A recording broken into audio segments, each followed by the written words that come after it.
Let's see if anybody joins me here for this, and make sure you can hear me. Let's see.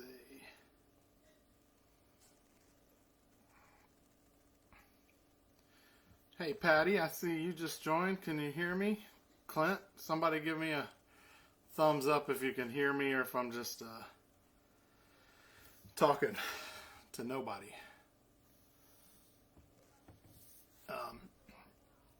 Hopefully you guys can hear me all right. Can you let me know one way or the other?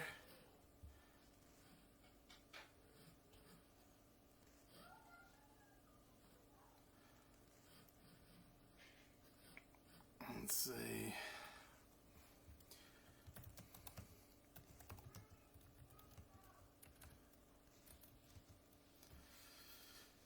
Hey Tammy, thanks for joining me. You guys hear me all right? We're doing it a little different today, obviously. I'm trying to talk. Somebody let me know if they can hear. Things are obviously very different today, this week, this month. Looks like it's going to be this way for a little while. So wanted to kind of keep you guys in the loop and let you know what's been going on with Project Cold Case. I'm Ryan Backmann, founder and executive director. You're used to seeing me in our office next to somebody, but we're being responsible and practicing our social distancing as well. Our office is still up and running. We're all still working hard, but we're doing it responsibly. So you can still get in touch with us. You can still reach us. We're still here to help. We're still working hard day in and day out. I wanted to just kind of give a little update about that situation. Hoping everybody is staying safe and healthy and keeping distance from elderly people and infected people, and that everybody comes out of this the other side sooner rather than later. I wanted to do a little kind of question and answer session today, because a lot of times, our Facebook Lives are very specific to a specific case or a specific topic, and don't always know if we're reaching people and answering the questions that they want to be answered, and that they need to be answered. So I'm here live today. I'm willing to answer some questions if anybody has any. I wanted to, maybe a good place to start would be the post that we had over the weekend that talked about communicating with law enforcement and some of the issues that people have had. That we hear a lot of. Probably the most common being that I never hear from law enforcement, period. They never call me. They never give me an update. They never tell me what's going on. I have experienced that firsthand. I have experienced it in dealing with survivors now for going on 9 years as a victim advocate, constantly hearing those same complaints and issues. But the difference is I've also had in those 9 years an opportunity to kind of break into law enforcement and get a seat at their table, ask them direct questions about why it's so hard to get communication. And so over those years, I've been able to come up with some, I've got some insight into it. And so I figured that would be a really good place to start. In my experience with law enforcement, and this is, most of what we talk about is the majority, is in general. But every now and then there's things that are more specific. In general, law enforcement doesn't reach out to survivors, period. That's just, they contact you to let you know that your loved one has been murdered. And then it is not uncommon for a detective to not have contact with that family again until an arrest is made. without the family reaching out first.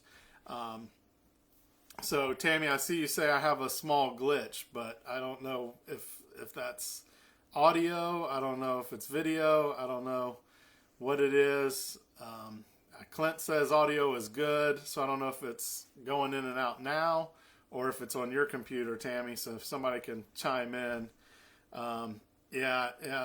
Tammy, try to restart, go back out and come back in and see if that helps. Because I think what I'm getting is that other people can hear it okay. So it might be your connection. All right. So back to that. And I saw a couple of angry faces go up as I was talking about the law enforcement not communicating. And that is frustrating. That can make somebody angry. But at the end of the day, if you want the truth, I'm going to tell you the truth is law enforcement does not feel that calling the family and giving them periodic updates is high on the priority list. In fact,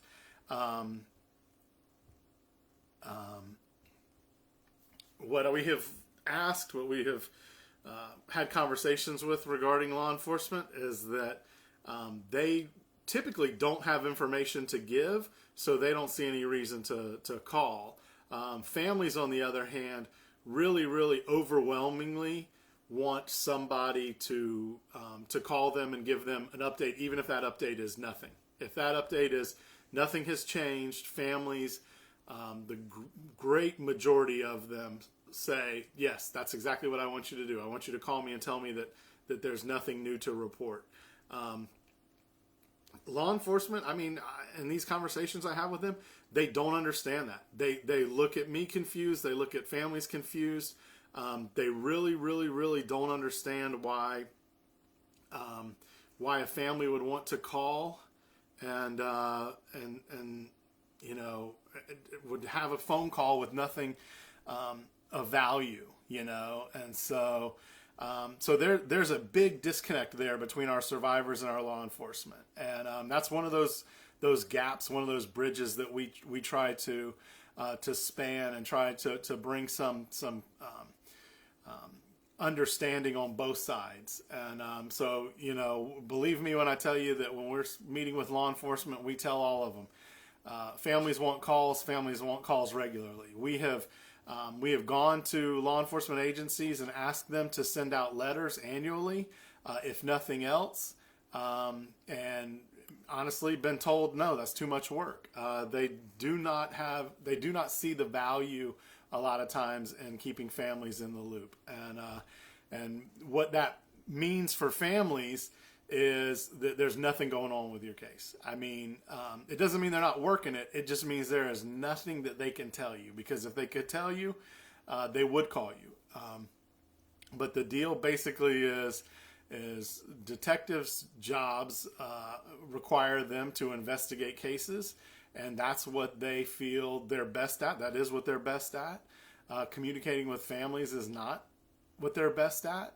A lot of agencies do have victim advocates. We encourage you to use those as resources. We are available. We can call. We can ask questions on your behalf. There are ways around it. But as we posted on that weekend post on Saturday, and you can go back through our Facebook feed to Saturday and find that post for a little more specifics. But what we have found is key is designate one person as the point of contact within your family. Law enforcement does not, especially don't want to be taking calls from 15 different family members and giving out the same information. So designate someone the point of contact, someone who is willing and able to work to build a relationship. I can't stress that enough, how important it is to build a relationship with law enforcement. Doesn't mean you can't express your frustration. Doesn't mean you can't tell them you're mad. Doesn't mean you can't point out the things that you think that they did wrong. But it means you do that in a respectful way with a mutual respect. And hey, Derek, welcome. And that you approach them with the respect that you want them to approach you with, and that tends to help things significantly. So when you're trying to decide who that person is that's going to be the important, the point of contact, find somebody with a disposition that is patient and understanding and has a way of communicating with people, because that's what you're going to need and want when talking with law enforcement. Some of the other things that we talked about, were on special anniversaries, on the birthdays, anniversaries of the death, any kind of significant date. What I used to do before the detective on my dad's case retired is I would send him an email, and I wouldn't ask him for anything. I would just let him know. Today my dad would have been 60 years old. Today my dad would have been 64 years old. 8 years ago today was when law enforcement came to my house and told me that my dad had been murdered. I don't really ask for anything. I know where the case stands. I would do it respectfully and cordially. Tell him that I hoped he was doing well. That I hoped he wasn't busy, because if he was busy, that meant he was working a lot of homicides. And would just say, just not asking for anything, just wanted to, to let you know that here's another birthday without my dad. Sometimes I would say, it was the birth of my child. Just wanted to let you know that I'm a father now. My daughter was born the other day, and she's never going to get to meet her grandfather. And I didn't do those things to hurt him or to disrespect him, or to even be mean to him. I have actually a pretty good relationship with the detective in my dad's case. But I felt like it was important for him to remember that just because I wasn't calling every week, just because he, wasn't hearing from me all the time and I wasn't yelling and screaming, didn't mean that I had forgotten or that I was over it or that there was anything,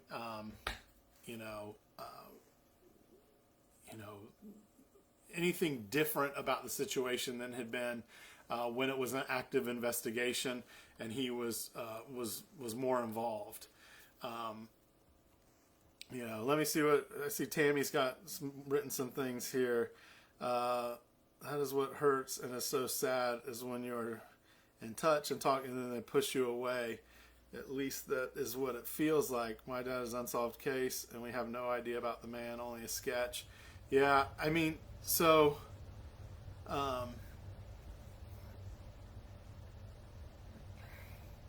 Tammy, we know you very well. We've had a great relationship with you. Worked with you for a number of years now, trying to assist in raising awareness for your dad's case, Jack Robinson. Tammy, I can tell you with all of my heart and 100% transparency and honesty, you have done an amazing job. You have done all the things that we ask a family to do. But one thing that we have to remember is just doing those things doesn't always equal a solved case. It doesn't equal a law enforcement officer that will stay in contact. At the end of the day, what I want you to be able to do is when you close your eyes at night, and I know you're thinking of your dad, and I know you're wondering if anybody cares at that agency up in South Carolina, but I want you to know when you close your eyes that you have done everything you can do. And Tammy, you have absolutely done everything you can do. You are still doing everything you can do. And I encourage you to keep doing all the things that you are already doing, raising awareness for your dad via social media, reaching out to the local media in South Carolina, keeping in contact with those law enforcement officers and those detectives. It does feel like you're being pushed away, and it does feel like they want you to go away because they're tired of answering the same questions over and over, and they're basically tired of saying, we can't solve this case.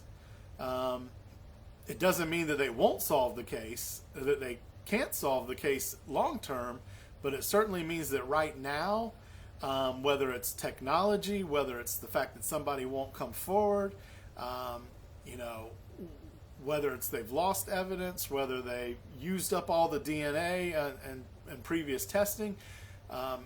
Those are more general, not necessarily for your dad, Tammy, but I'm just saying in general, those are the reasons why detectives get frustrated and they tend to stop answering the calls, stop calling back, stop with testing. So, you know, Tammy, I, when you go to bed at night, I want you to know that you are doing everything you can.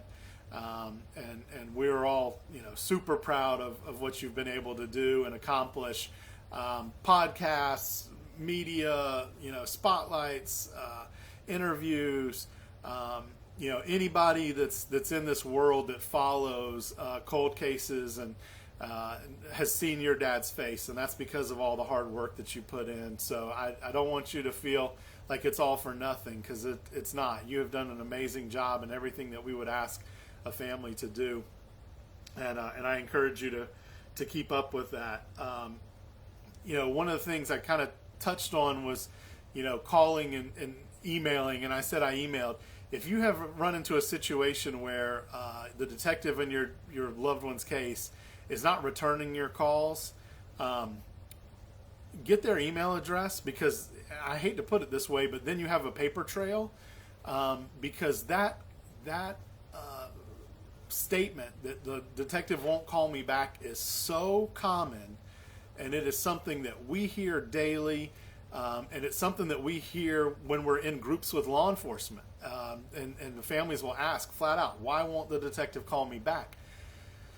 Well, you know, it's really, you know, your word against theirs, and we have had situations where we ask, you know, our first question, detective won't call me back. Well, when was the last time you called the detective? And amazingly, most people will say, well, I haven't called him in years. It's been a long time since I've called him. Well, that's one reason you haven't heard from them, is because they get calls all day, every day, and they're constantly trying to return those calls and trying to investigate. And the low priority is the family that they don't have anything to say. You don't have anything to say to you. You know, they don't have any new information to give you. So what they do is they push that one to the bottom of the priority list, and then lo and behold, at some point, you know, you've slipped off the radar completely. And if you're not reminding them that you're out there waiting, you know, then they moved on. So we encourage emails, because you can follow up. You can then, you know, we mentioned this in that post on Saturday, accountability. So if you if you ask a detective a specific question, and a detective tells you they're going to get back to you, and you don't ever hear back from them, there's a chain of command to follow, to go up and to you know, get accountability. So one of the ways you do that, though, is you have backup documentation, and you can show, here's the email I sent on January 17th, 2017, where I requested a meeting. This is the email I received back that said, it will be a couple weeks, I'll be in touch. This is the email I sent in March following up. No response. Here we are in 2019, 2020, whatever it is. And you can show those documents and say, you know, for 2 years, for 6 months, for however long it's been, I've been reaching out and trying respectfully and trying to schedule a meeting, trying to get some questions answered, and have had no response. You know, the hierarchy, depending on whether it's a sheriff's office or the police department, what their ranks are. Some agencies have captains and corporals, and some don't. So, you know, what you do is you would call the main front desk line or the homicide line, and you would ask to speak to the supervisor of Detective so-and-so. That's, you know, maybe a sergeant, and then they'll put you in touch with that sergeant. And typically, you know, this is where supervisors, this is what their role is to supervise. And if they find out that one of their detectives, one of their employees is not communicating with law enforcement, they will typically, you know, have a seat, have a talk with them, and say, this is not acceptable. You have to respond, even if you don't like to. If they request a meeting, then that's the least we can do is accommodate that. That's typically the response you get. If you get a supervisor that is not accommodating, he has a boss too. He has a supervisor, and it goes all the way up. In the Jacksonville Sheriff's Office, where we deal with a lot, and where we have a good working relationship with most of the people there. There's the detective. His boss is a sergeant. His boss is the lieutenant. His boss is the assistant chief. His boss is the chief. His boss is the director. The director answers to the undersheriff. The undersheriff answers to the sheriff. And you can climb that ladder all the way to the top. I don't recommend jumping the rungs and going from the detective to the sheriff. Sheriff is usually handling a lot of other things, and you're just going to create animosity with that detective, major animosity, because you're going to the guy that signs his paycheck. But what you do is you follow that chain of command, and this is something that I had to learn, and something that I still struggle with. But patience. This is a marathon, not a sprint. And what you got to do is you start small. You make those requests. You make them in writing. If they don't answer you, you go to the supervisor. If you're not being treated appropriately by the supervisor, then you just continue up that chain of command until somebody pays attention. And of course, there's other ways to deal with that as well, with the local media or social media or something like that. We always kind of would tell you that, getting negative, getting into a shouting contest and throwing rocks with law enforcement should be reserved for the kind of the very last straw, because it's really hard to go back from that. So once you start down that path of pointing out people's flaws and the mistakes that they've made, just know that each step is harder and harder to recover from. And so you want to make sure that you have documentation and make sure that you have proof, and not go in there, for lack of a better term, guns blazing, and throwing around accusations that you can't back up, because then that's just going to turn everybody against you in the agency. As I'm going here, I'm watching comments and questions. So if you have any, throw them out. I saw that our good friend Derek Charles chimed in and has joined us. You guys know that if you've watched, Derek is continually posting posts to our Facebook that are unsolved cases that are really solved, but there's no, the suspect has fled and has not been apprehended, and so a lot of times they have a warrant out for somebody's arrest, and they just need help finding that person. And Derek does a great job of sharing those suspects and their pictures and where they were last known to be, in hopes of tracking them down and actually resolving those cases. Colin chimed in, first Facebook Live he's ever watched. Thanks, Colin. I appreciate it. This is not our normal Facebook Live. We usually are set up a little bit better, but obviously the way things are right now, this is the best we could do. We didn't want people to think that we had abandoned them or forgotten about them. We're still working hard. Frida's still working hard. Clint's still working hard. I'm still working hard. We're still doing everything that we normally do. We're just doing it responsibly, for our own safety and for other safety. We're continuing to work remotely and socially distanced, and however we can to make sure that we're meeting the needs of the families that we serve, and still available when you need. For our families that typically come to our support meeting, obviously we're not going to be holding a support meeting this month. The last thing we need to do is bring together a group of people who we don't know where everybody's been and who everybody's been in contact with, and some of them are older and some of them don't have the best health. So we want to protect them, but we will probably do what we're doing right here, a Facebook Live for families that want to chime in and talk about their concerns and what they're going through at the moment. So keep that in mind, and we'll let. I think that's, gosh, is that Thursday, Clint? Yeah, so that would be Thursday night at 6 p.m. So remember that if you're home and you're having a tough time right now, struggling with answers and struggling with your grief, join us here, Thursday at 6, and we'll do a Facebook Live again, and we'll talk about some of those issues, some of the ways you can cope with it now, not being able to go out and get your mind off of things. Maybe it could be very very tough time. Let's see.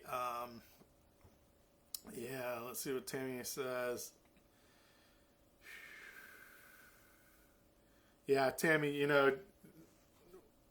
you are, you're doing great things, and you have our full support, and we are sorry that you're dealing with a situation where law enforcement, unfortunately, they seem to have reached a point where there's just not much else they can do right now. But that's when it's most important to keep raising awareness for the case and still posting his pictures on social media and his story on social media, because obviously if one person sees that has new information and they're willing to come forward now, that changes the whole dynamic, and then the investigation is moving forward and hot again. One thing everybody needs to keep an eye on is technology, forensic technology, whether it's genetic genealogy, which is kind of the biggest breakthrough in cold case investigations right now in decades, probably since DNA. So you need to be reaching out to the detective on your case and asking questions like, is my loved one's case a candidate for genetic genealogy? A lot of agencies are getting into genetic genealogy, but there's some protocols and some things that they have to follow in order for that to be legally admissible in a court of law. So every state is kind of handling that a little bit differently. But it's typically, in most cases, it's a private lab that does it, so there's a cost associated with it. In Florida, the Florida Department of Law Enforcement does have a genealogy department, which means that Florida agencies can get genealogy done for free.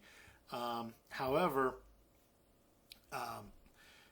there's a lot that goes into that. It's not just so simple as calling them up and saying, send my loved one's evidence to FDLE for genealogy testing. First and foremost, one thing that people have to understand is that not every case has DNA as evidence. I can use my dad's case as a perfect example of there just is no DNA transfer right now. If your loved one was shot, it's a lot harder to get DNA evidence off of a shooting unless there was a physical struggle at first, unless it was extremely close contact where maybe somebody pulled a wallet, the suspect pulled a wallet out of the victim's clothing. DNA is obviously more likely found in those close contact murders, where there's strangulation, beating.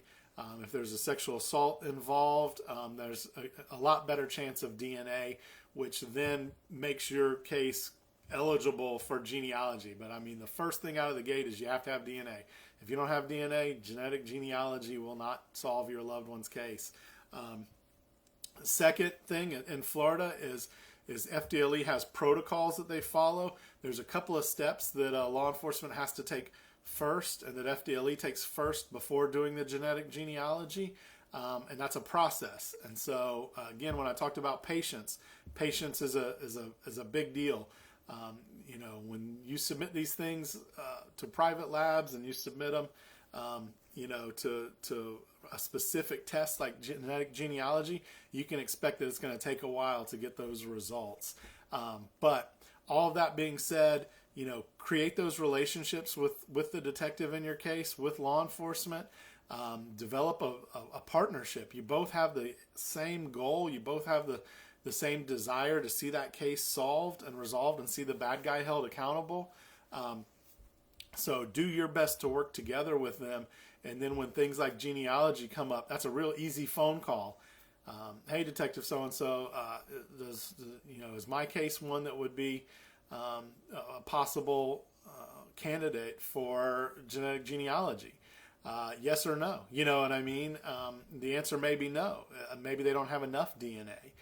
That's another thing. You're going to need a larger amount of DNA for genealogy testing.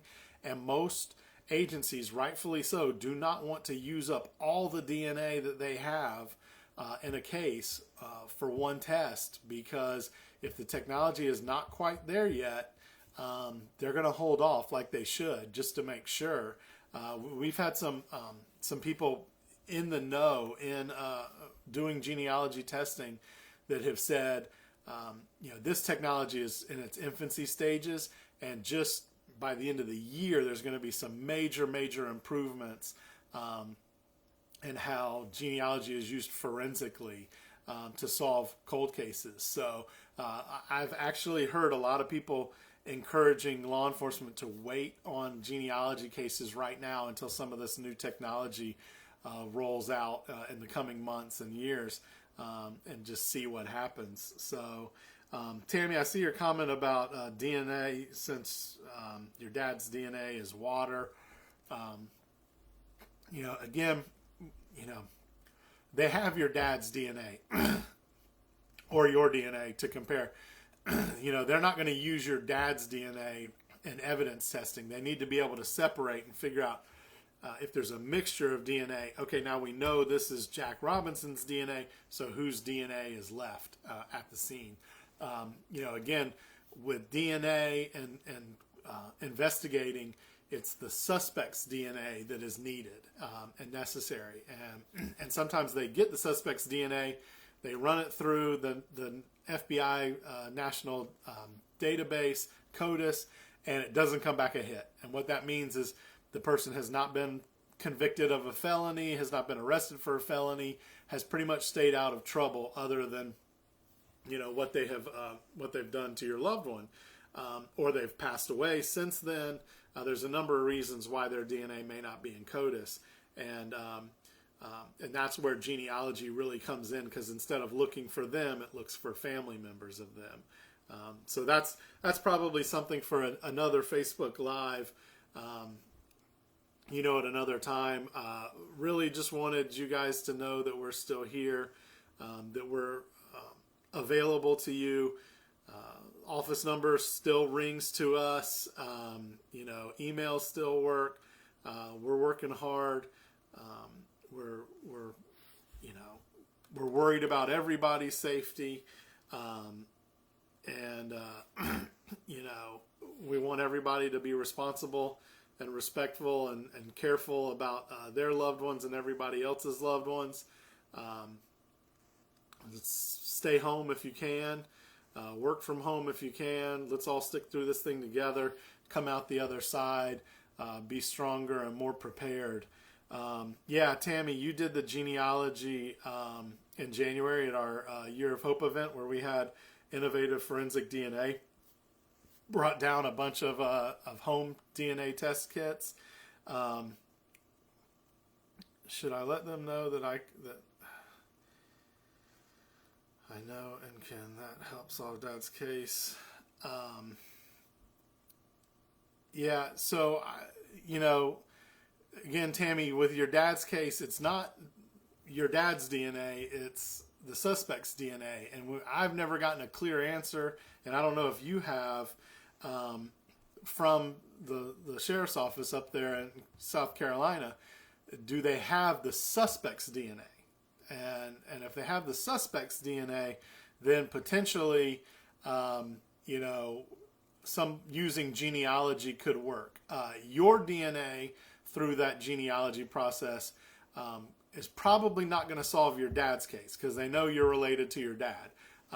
The way that your DNA could help is it just builds that family tree even further. So if somebody you don't even know, one of you, maybe your third or fourth cousins who you've never met, and basically you shared the same great grandparents, but through the years you've all moved away and you don't know who each other are anymore.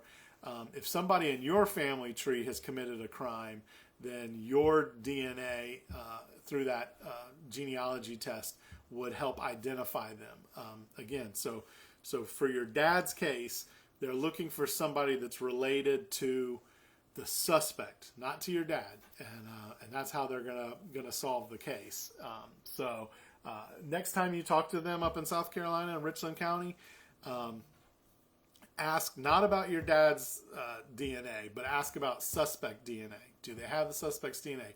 Is it mixed with your dad's DNA? Because really that's the only reason why they need your DNA or your dad's DNA, is to just figure out, because there's software out there and there's technology that will take a mixture of DNA and separate it so they can identify who each person is. And so that's what I would suggest next, is reaching out to Richland County and asking them if they have the suspect's DNA or foreign DNA.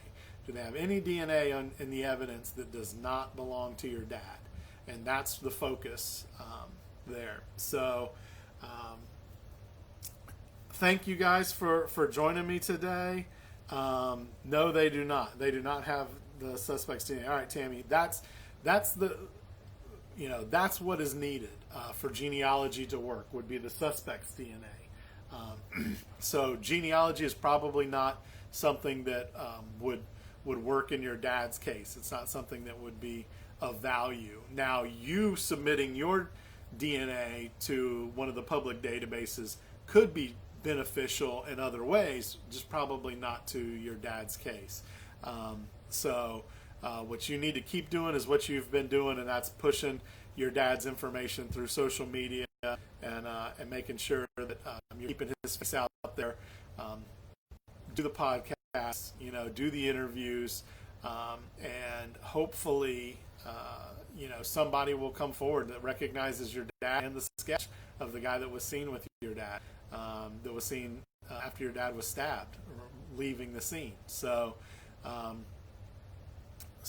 again, thank you all for joining me. Will probably be other impromptu Facebook Live like this next week. We may start sprinkling them in even more often. Submit questions to us. Post them in the comments here.